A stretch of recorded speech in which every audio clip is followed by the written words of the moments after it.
Hello, everyone, and welcome to our weekly webinar. We changed the format a little bit, so now it's a scheduled webinar. It's here on this new media we are using, Riverside, that hopefully makes the quality, the sound, the view much better for all of you.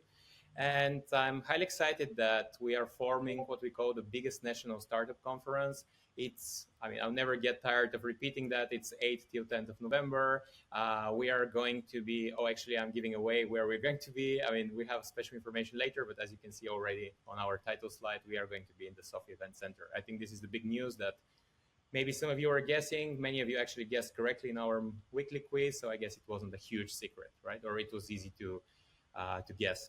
So today we have prepared, we have a special guest, Oggy Popov will be here. We have some information. We are going to share some insights about what entrepreneurs are defining as success criteria for their startup and what investors and mentors are saying are the success criteria. We're going to see if there is an overlap, if there is a full discrepancy, and we have some news. As you know, this conference is getting better and bigger and cooler every week. So we're going to announce what is the new and cool and big this week. So let me just start with a short reminder that we are in our early bird days. Today is actually the last day for the early bird ticket sale. We had 2 days ago, we warned you there are only 2 days remaining. So today till the end of the day is when the early bird is over. And then what that would mean is that after that, we just have the regular prices for the conference. What you have here is the QR code. So if someone of you still wants to get an early bird ticket, you can go to the website, go to the page directly and get your ticket. We're also going to share it after the webinar on social media. And today we promised you talks about serial entrepreneurship with Ognyan Popov. I'm very happy to always to meet another Ognyan. So Oggy, hi, how are you? Can you hear us? Doing great. Thank you. Right. Thank you very much. Meet you. Thank you for the invitation. Yeah, and we highly appreciate you taking the time because we know how, or we can only imagine actually how intensive and how time-taking it is to build a startup the one that you're building. It's very, it's a huge enterprise you have ahead of you. So we highly appreciate you finding the time on a Friday. Pleasure is all mine. Let's do our best to share as much as possible, and give added value to anyone listening now or later. Let's do that. Great, thank you. Highly appreciate it. So maybe the first question for those of the viewers who still don't know you, most probably they're going to go on LinkedIn and then they're going to see a very impressive CV or biography with many, let's say, stations in life. You were a partner in a marketing agency, you were a managing partner in another one, you were a CEO of a company, and then you started several businesses. Maybe the first question that comes to mind when we look into your profile, apparently you're a very accomplished person who managed to be kind of on the top of let's say, many businesses. So what keeps driving you? Like, why do you keep creating when you already have so many successful businesses, or you've been part of so many successful businesses? I don't think there's a straightforward answer to that. Honestly, I think there's a lot of it's just, I think for me, I can only speak of my personal perspective. You will have many other guest speakers to speak for themselves. For me personally, I do recognize a lot of energy in myself. So I'm not someone, and I probably have never been, looking in my early days, from my primary school and then secondary school, and then during my, let's say, teenage years, and then in my early, let's say, youth days, when, let's say 20, 25. Now I'm 40. All through that period of time in my life, I've always had a lot of energy, and I've never been someone who was standing on the sidelines and waiting for something to happen. I've always been someone who, goes immediately into, let's say, immediately into any kind of situation. Like, I go as first, and this is probably just the energy that I have from whatever, my DNA. I don't know, but it is like that, and it has been. And over time, I have learned to channel that energy into solving problems and identifying issues with certain industries or topics which are interesting to me or which somehow end up on my let's say agenda, um, and uh, and I channel that energy into solving these problems and turning them into businesses. um, and this is how I, let's say, managed to become from a very energetic person in like in my early days to become an entrepreneur, because I just, whenever I see a problem, I see an opportunity. Yeah. And then I'm like, maybe I can, be part of disrupting that industry or that little niche, and so on. And I'm doing this now, let's say, as a professional now, over time, of course, and mostly, let's say, in the last 5 to 10 years, I would say. Yeah. uh, I, begin to see myself as that entrepreneur who can actually really do things which mean something and change something. And I believe this will go on for another 10 to 15 to 20 years before I get totally pissed off and just leave. I don't believe that will ever happen, but yeah, I mean, I'm sure. We'll see. We'll see. Yeah, yeah. But I still have the, let's say, the energy of disrupting things. I just enjoy it so much. I like broken things, and this is the energy that's driving me forward. And especially when it's meaningful, such as the last company, the company which I'm running now. Especially when it's meaningful and has more and more impact on society and people around us. I I see that in myself. I enjoy doing it. It's painful, but I see that it has impact, and so this drives me even more. Yeah. I was just going to ask you about your latest venture because premium taxi service is what we call Volt, and I think what most people would classify it as. And then, I mean, I assume this has its huge challenges, right? Because it's capital intensive, it's people intensive, it's a lot of kind of customer service delivery happening in real time. So I assume if something goes wrong, it needs to be resolved now, right? Because there are people on the road that kind of have an issue or something. Yeah. It's not like, I don't know, designing an ebook and then launching it somewhere and then someone reads it in their free time, for example, right? So what are, I mean, as I assume that with your experience and as a serial entrepreneur, you have a lot of experience and kind of you're apparently not afraid of starting a new business and trying to disrupt an industry. But what are kind of the main challenges or difficulties that you're facing with this new venture? So one step back, I have a digital background, as you mentioned, this ebook thing. On digital ebook, most of the companies I've been, starting and selling, and also investing in are digital companies, companies with a digital product, and companies that are also mostly focused on not only Bulgaria but also international markets, Europe or the whole world. Yeah. Um, and let's say the switch to a physical product um, is an absolute challenge for me, a challenge which I really love and enjoy, because it really moves my brain in a different way until I own it, until I crush it, and it becomes mine, which is still not the case fully, because it's only been a couple of months. Although we prepared for 2 years, we are now only 4 months on the road. Yeah.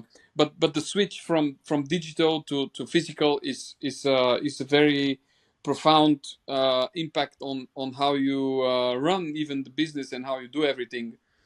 So that was sorry. Get back to your question. What was Yeah. exactly the question? The So, challenges? yeah, what are the typical challenges you face with this new venture? Exactly. Exactly as you mentioned. So this let's say in a digital business, the last company I worked on with these leaflets of the promotional leaflets of the big retail stores. If you don't see the urgency of if you didn't see the ebook online Yeah. because whatever, the server was down, yeah, it's painful, yeah, it hurts, but it's nothing special. I mean, you will kind of hopefully survive not seeing the ebook. But Yeah. being delayed on 3 minutes on a customer for his taxi, because for whatever reason, and I'm not going to blame anyone, but often it's maybe traffic or weather, everybody's driving more slowly or whatever. or maybe the previous customer was late, and we had to wait for him. For 1,000 reasons we can be late, right? um, Yeah. but if you're late 3 minutes, then the whole world, goes down with you. And this urgency and this, let's say, this pain of the reality of, let's say, the service, which is a taxi service, is very interesting. And you need to learn yourself, and we need to to teach ourselves to really be above these emotions on the moment. And of course, there's so many challenges. There's technology, there is demand, so we need to create demand. We need corporate customers, we need the retail customers. Anyone listening is basically our customer. um, We are Making your sure. customers. We can confirm that with Billy. I know that. Like we're Yeah, using your yeah, no, service every time we can. Yeah. and the drivers, making sure that the drivers are trained, that we control their driving behavior, that they don't make mistakes, they don't drive too fast, or they don't do strange things on the road. Making sure you control that, although there is a human factor. You cannot, I mean, unless we get automated taxis, which is far away from us, Yeah. far away from anyone at that point. I'm talking about mainstream. Yeah. um, but unless we do that, and we have a robot taxi, we still have humans, and these humans, mistakes happen, or things, anything happens. And managing all these things simultaneously, while being under a lot of pressure and a lot of hate from the community, and society, Yeah. for many different reasons. A lot of people want to see us fail and succeed at the same time. It's absolutely strange to me what's going on, but um, all of these things at the same time are very challenging, and we are spending a lot of time of making sure that we control our next actions, we control our steps. A lot of internal conversations, a lot of meetings with the board. This is one of the lessons I would give to anyone listening, is have a support group of people around you which you trust, which are probably more senior than you are, or are even people who are um, totally unrelated to what you're doing, because they might have a different angle on your discussions, but have a support group to fall on in those times when things are very, let's say, very aggressively growing, and there is a lot of stuff happening. You need these people to bring you back down to earth, so you can be more structured and more think about strategy and structured, and not be like a small sailboat in a big sea. Just the waves are just pushing you around, and you don't know what you're doing. Yeah. So we are spending a lot of time on making sure that we keep our heads clear of what is going on, and think of the main direction we have of our mission, and so on and so on. I don't know if you answer. I Yeah, answered your. I think that's very helpful. And actually, one of the main reasons we started doing the conference is that people can learn from people who are in one way or another ahead of them in this whole thing about startups. And like that's why we also invited you, because as a serial entrepreneur, I think exactly what you're sharing with us now is some of the things that if someone is a founder for the first time, most probably they are not going to be aware of that. They're not going to know that they need the support of the senior people who still kind of bring them back to reality whenever things get too dynamic. Mostly people would be locked down in their own team. A team could be of one or two or three or four, and you only see things from your perspective, from your experience. But usually, those are, let's say, younger people who don't have that perspective, or cannot see a lot of the, let's say, the dangers lurking from the corner. Yeah. And you definitely need that support network, and especially people who are somehow affiliated with you, that they have some, let's say, reason to help you, or some skin in the game, or whatever, or people who would like to help other entrepreneurs. There's many of these around in Sofia, which I'm happy to happy to see that there's so many people willing to help other starting entrepreneurs. So important, so important. I didn't have that in my first couple of companies, but I think it's been for many years now that I honestly don't want to do it any other way. There's just no idea, no other way for me, because I know that I only have that much perspective out of 360 degrees. Although I might think I'm so smart, my ego is so big, I have been successful, so I probably know better than most of you. So why would I listen to your opinion? Yeah. I try not to fall into that trap. Of course, I do have my opinion, and it is a strong opinion. So you do need all the, you know, all the reasons to make me admit that I'm somehow wrong, or to challenge Yeah. me. But I try to find a lot of people around me and to combine them, such as I have now with the taxis. We have a very strong group of super experienced people, because even for us, we challenge each other in a way that you're like, I never thought of that. Why don't we do it like that? And it's just amazing. There's so much added value if you are able to slick your ego Yeah. and make yourself vulnerable to the other side, saying, hey, I don't have all the answers, um, and probably I'm wrong. What do you think? Am I making a mistake here? Should I do this? Should I do that? I'm not really sure. People are afraid of admitting that they're probably not very sure. And I get it. Nowadays everybody has to show this ego and how confident they are, but it's not real. It's not. I mean, I am confident, yeah, but I'm so unconfident about so many things, Yeah. and uh, and I'm not afraid of saying that.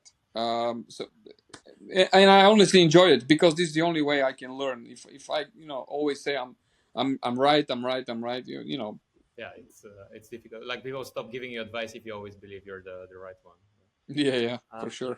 and maybe one thing, because you mentioned affiliation, and I think many, especially the entrepreneurs who are more kind of just starting now, they are asking, should I try on my own or do I need a co-founder? How do you normally decide on that question? I don't have to decide anymore. For me, it's very straightforward. I'm not doing anything anymore alone. And I mean, it's over. I had this, I did this, but um, you know, being the sole responsible for everything Yeah. is great. Yes, because you can make your own decisions. You don't have to explain anything to anyone. Yeah. But for all the reasons I just mentioned, I honestly prefer a lot more to be with other people in a I mean first of all, it's more fun. Yeah. It's more fun to be with other people. I mean, unless they're bad people, but then you should find a way to Yeah. move away from them. But for most part, you're trying to do business with someone who you like.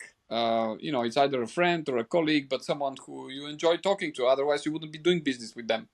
Yeah. And so that's number one. Secondly, obviously, having all these angles on every discussion, uh, being partially responsible for things, and then you can delegate the other things to the other person. There's so many reasons to be together with other people, and especially if things go down or things go south. Yeah. Um, what do you do then? Yeah, if when you're alone, the risk of you making decisions which are based on emotions, based on you don't have that support, and you're on your own, and someone is pushing you to do something, and you're maybe at that moment your brain is completely burned out and you cannot make a reasonable decision. At that moment you make a wrong decision, then you're like, oh, I shouldn't have done this. There's so many. And when you are two or three or four, you can bounce back these ideas, and you can be more rational than emotional. I would say single founders tend to have that um, strong ego and emotional power, which can turn very bad on them. And so if something goes wrong, of course, if everything is good, oh yeah, I created a great business, I'm making money, I don't need anybody else. Yeah. Why would this Oggy guy tell me to have another founder? I'm doing so well on my own. But the reality is, nobody is doing 100% of the time very well. You're probably doing only 50% of the time very well, and the other 50% you're a complete mess Yeah. when you're alone Got it. most of the time. of course, I don't want to generalize. Someone can say, "Oh, I did it on my own and I didn't need anyone." Yeah, probably. And also for other reasons, when you grow and you have another founder, you can attract other people around you. This shows to the world that you are not a one-man show. Yeah. And a lot of investors, a lot of business angels who would invest in your company or even acquire your company, they don't want to see a one-man show, because for all the reasons I mentioned, probably a thousand other reasons. But a one-man show company means that there is, this company is only limited to the founder, and if anything happens to the founder, uh, whatever, a brick falls on your head while walking on the street, for a very stupid example, but you burn out, or you suddenly decide to do something else with your life, whatever, a thousand reasons. Yeah. Nobody who gives you money, or he gives you his name or his support or whatever, appreciates a team of one, because you're a big liability to your own company. You are your biggest asset and your biggest risk to your company, and that's why spreading that risk over 2-3 people is considered in business terms the more, let's say, risk averse way to go. Got it. Okay, thanks for sharing that. Maybe one more question, because as I said, one of the main objective of the conference is that we can learn how successful people are taking decisions and how they decide on what to do, what not to do. So can you give us an example of a difficult situation you had and how you decided what to do? Maybe just, I mean, even if it's too confidential, no need to get into the details, but just like, what did you have to decide about and how did you decide? Every day, especially now when things are so painful. As I said, 3-minute delay, and there's immediately a negative review or whatever. um, the question is really, how do you react when something negative happens? There will be a lot of situations where something bad happens, and most of times it's something that you didn't plan, right? You never plan for the bad stuff. Mostly bad stuff happens in a way that even if you sat down with 10 people, you can never come up with this. Such as, we just had a driver last week who got a sort of a heart attack, Mm-hmm. um, and he drew off the road and crashed a little bit outside of the road with no victims, no high speed, no alcohol, whatever. He was just fresh out of bed. 47, everything. He's a great driver, a very polite gentleman, a big guy. Um, and and he crashes. What do you do then? I mean, it's something that you can never imagine that this scenario would happen Yeah. in this way, on a main boulevard, and everybody taking pictures and claiming you're a bad guy, and he was whatever, under alcohol, whatever, Yeah. all the Yeah. All the and what do you do? I mean, um, in moments like this, it's mostly important for me to stay calm and really take care of the main damage. And the main damage is obviously the person. It's a physical business, so it's the person. yeah. The main damage is obviously the vehicle, or anything else that might have happened. Understanding what I mean. It's a very specific situation, but these things happen. Let's say all the time in many different businesses. Something bad happens. Uh, you know, we need as business people to bear the responsibility of everything. We cannot hide. I immediately went there. I was there with the police all day. I tried to do a video for this Facebook group, which were hating us all along. It didn't help. Hate continued. So whatever. Yeah. But uh, we are not just making money. In a way, we are building, we as entrepreneurs. So whenever you're building a company, you're making money, obviously. Yes, you're not a non-profit organization. You need to make money, right? This is number one. But at the same time, we have a social responsibility towards our employees, towards our customers, towards the bigger society, right? It's the more we understand that, the more people will appreciate us, because the companies that only uh, deal for money, they are very easy to fail, and customers do not enjoy working with companies that don't bear any responsibility towards society, employees, and customers. Yeah. And so the first thing whenever such a big challenge comes is to step back and say, hey, what are our responsibilities? How can we be 100% correct and 100%, let's say, how should I say, correct towards our employees, customers, and society. um, I'm also part of Power of BG. We are uh, a gathering of entrepreneurs with a very special spice, and we call that with um, clean reputation. Yeah. And it's very important, and I understand it more and more. As a entrepreneur, whatever I try to do, I want to have clean reputation. So every single thing I do, uh, whenever, especially when something bad happens, because when it's easy, it's easy, we make money, everybody's happy, the rules and the procedures have been followed, everything's great. What do you do when something bad happens? And I always try to go back to that principle. Is our reputation clean? And for your reputation to be clean, you need to do all the right things, um, to be able to show that, hey, I did this, I did this, I did that. And that's why I go through that checklist in my brain, in my head, thinking, how can I make sure that I'm very, I did my best towards everyone. Got it. Because people over time, I think people appreciate more businesses and companies where they show that they don't only care about the money, but they do also the right things. And for anyone starting a company, whether it's a digital company or a physical company, whenever you show in every step of the way that you follow that principle, I think people will appreciate that a lot over time. They will see that you are not fake, that you are for real. And this is very important to me. The more I continue on my entrepreneurial journey. I don't know if I answer your questions Yeah, very fully specifically. agree that I know many members from Power BG, and I think I can fully confirm what you just said about the clean reputation, the ethics, and high sense of responsibility in business. I Um, mean, we're here with our face. You're doing business. Everyone is.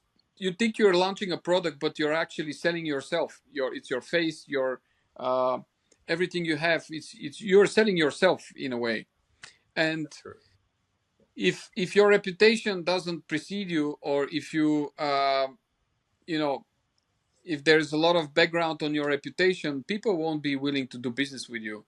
And that's why a lot of people are willing to do business with me and us as a group, all of the investors that we have, because our reputation is is clean. And if you would ask anyone, can I do business with him? Yes, you can do business with him.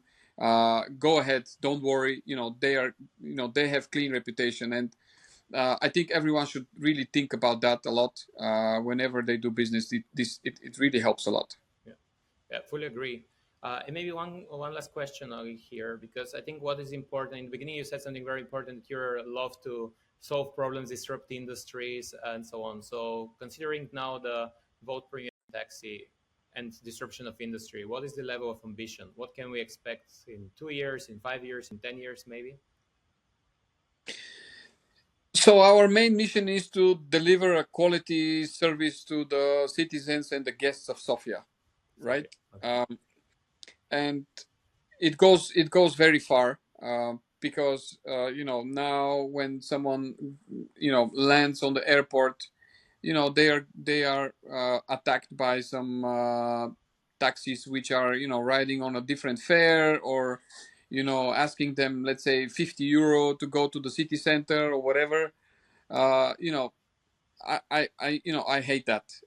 This is just part of me that resents a lot. I just don't want to see this happening, because we are, yes, we have to make money as a company, but also we want to make Sofia better. It's our city. It's the city where we develop our business, and the better the city, the more work we have. So it's in our common interest to make sure that uh, the service is good, and that everything is that the customer can go back to their country and say, hey, I went to Sofia, the taxis are great, the food is great, the prices are great, everything's great, I recommend you to go back. We have to become a destination that people recommend.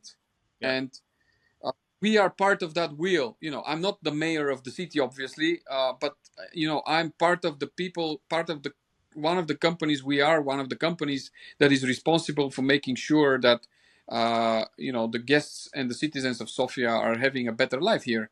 So we aim for a better life of our customers, and I seriously believe that we over time we will raise the level of all the other taxi companies' services, because our customers will become demanding more and more. Like now, we inserted dash cams in all Yeah. cars, vehicles. Do you know a taxi company with dash cams? But really, I just saw it today on LinkedIn. I saw your message, and that was really, really Well, impressed by it's a the part of innovation our you're doing. responsibility. If you don't control driver behavior in certain way, and we have other things coming up regarding that, with tracking of the pedal speed and everything, with alarms if you go above certain speed and so on and so on. It's our responsibility to make sure this is a great experience for everyone and safe for anyone on the road. Um, and it's people, so we have to somehow control them, but we need to take that responsibility and control them, the drivers, I mean, and also the others on the road. And so we need this is an important part of what we do. We want to make the road safer and have a better service, and I think over time everybody else will have to follow us into that responsibility. Otherwise, what they would be saying to their customers is, hey, there is a company there which is doing all these measures to make sure things are safe, Yeah. but we don't want dash cams, we don't want to have let's say all these documents of the driver show that he has no criminal record, show that he has no tax evasion history or whatever. Clean driver, clean job, that's what we call it. Yeah. No, And anybody else will have to go. If they don't do that, then what are they showing to customers? yeah. We don't really care who is our driver and how he's driving. Well, Yeah, I like the motto, the clean driver, clean job. And I mean, I think here maybe is the moment to mention that at the conference we'll have many international investors and international guests, and here we are partnering with you to offer exactly this safe, high quality drive through Sofia from the airport as they arrive to the we venue of should the conference. we should give them a discount and help them. Yeah. Exactly. So we highly appreciate your collaboration there. So thank you very much, Oggy. I think this was very insightful. I'm sure people want to hear more from you, and they will in November, 8th till 10th of November. At the conference, we have a special session on serial entrepreneurship, so they'll be able to hear even more about the way you think, the way you solve problems, the different situations, the roadmaps, the ambitions. And I think this will help more people to start making business, or if they are making business, to go for the next level of growth, next level of ambition, and next level of vision of what they can achieve. Highly appreciate your time with us. And now we let you go back to, let's say, driving or disrupting the industry. And we're going to I bring. thought there was a question here, but maybe we don't have Oh, time, or yeah, let's go for the question. Sorry, I didn't see it. Billy, could you assist with the Yes, question? of course. Yeah. We have three questions so far. The Yeah. first one is for Oggy Popov. Would you say you are close to achieving product market fit with Volt? oh, we have certainly achieved product market fit. We definitely see, and this is a big topic for starting entrepreneurs and new companies. How do you find your niche, and even how do you find your niche within a bigger market? Because if you start shooting for big ducks, I mean, quack quack ducks. So if you start shooting for big ducks from day one, it will be difficult to succeed on a large scale. So I think focus and really choosing your battles in the beginning is very very important. So that's why we chose not to be a mainstream taxi company. Although I think even there is a lot of things that can be improved. but we really chose to go for a specific target, and our target is, we call our target, and you should be able to give a name to your target group, to your target customer, like giving them a name, like my target customer is Oggy, for example, and you give it a name, a face, because then it becomes much more easier for you to explain to that target customer what you are, but also for yourself to understand what you need to do in order to make that target customer um, really want your service. And our target customers is the successful person. We call our customer the successful person.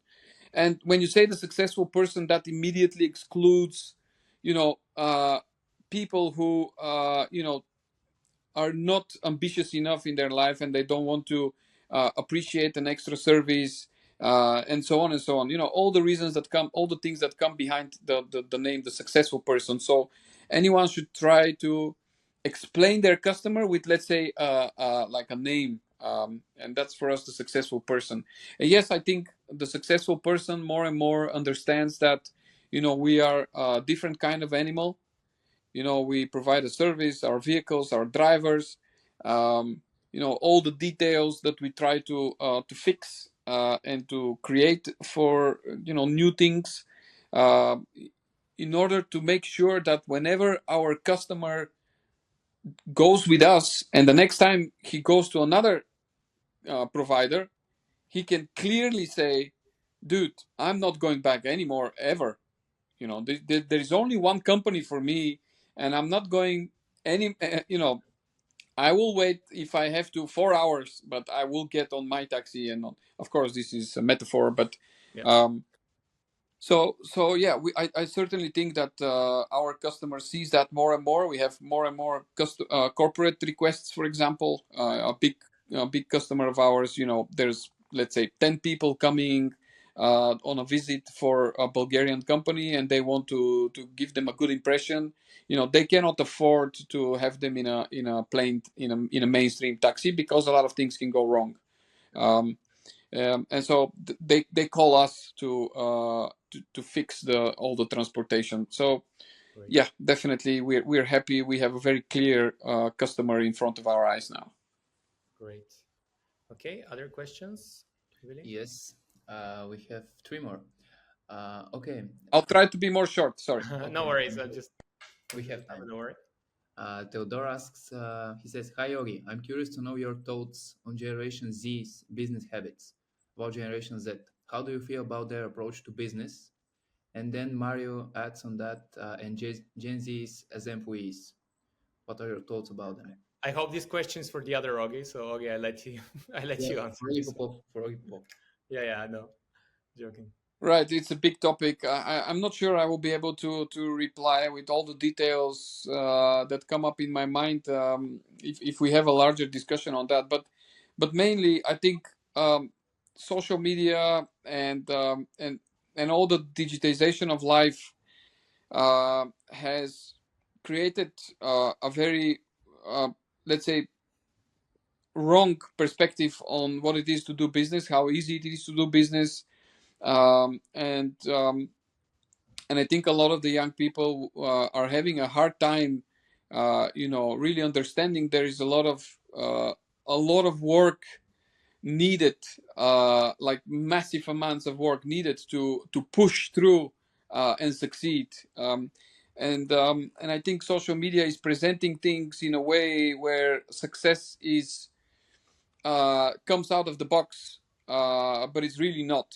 And there's only a few of these young people from that generation who will have the character to go through that, but a lot of the others will not even begin, because they will see the mountain ahead, and they will be like, hey, this is just too much for me, and I prefer to have this normal life without too much pushing. And also there is a lot of comfort nowadays. It's easy to be mediocre.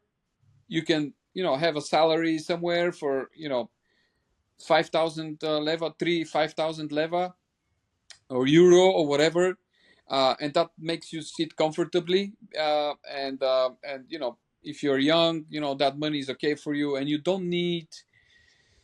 uh, you don't need a lot to keep living that comfortable life, mediocre life. And it's only mediocre. No, it sounds negative, and I don't want to blame anyone for that. It's a choice.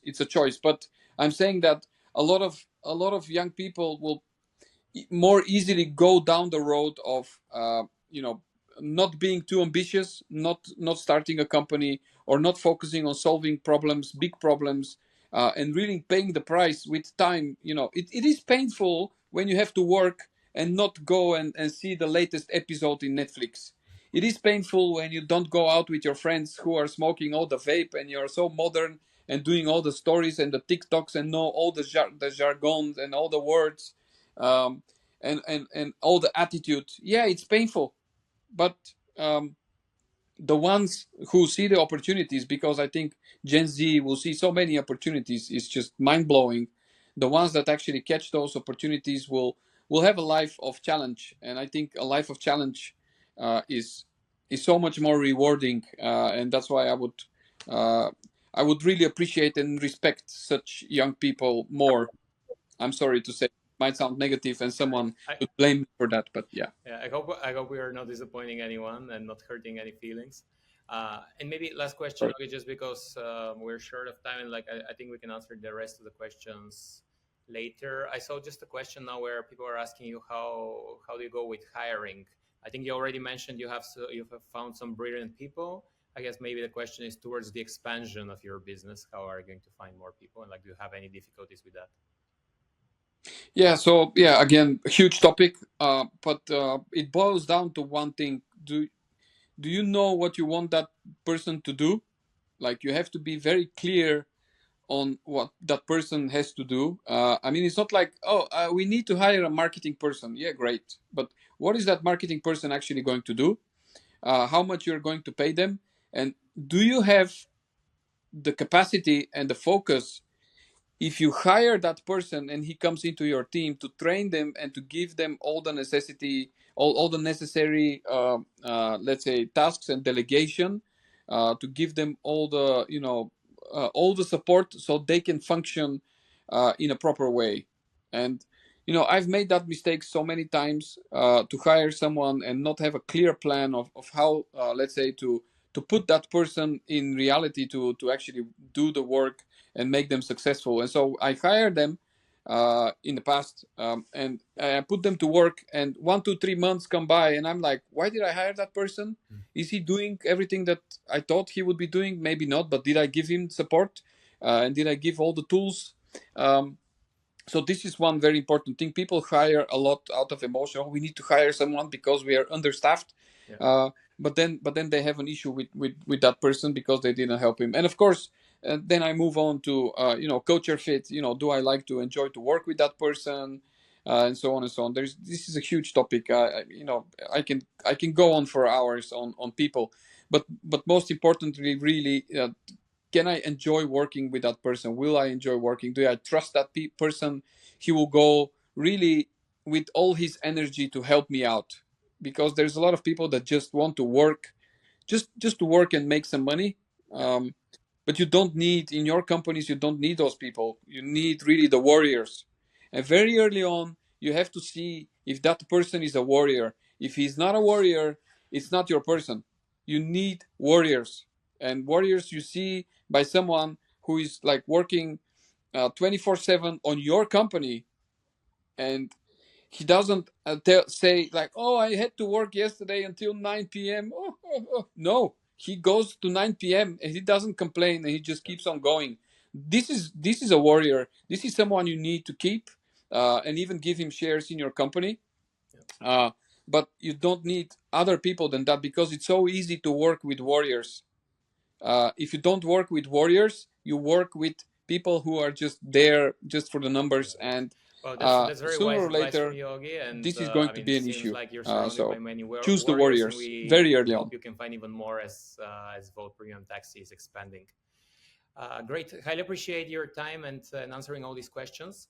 Like I said, we're going to hear even more from you at the conference. We have a special session on serial entrepreneurship where we could be learning even more from you. I'm sure that by then you will be Pleasure at is a mine. fully different and bigger stage of the business. Ciao. So we'll be hearing the latest details there. Thanks for joining us today, and wish you all the best.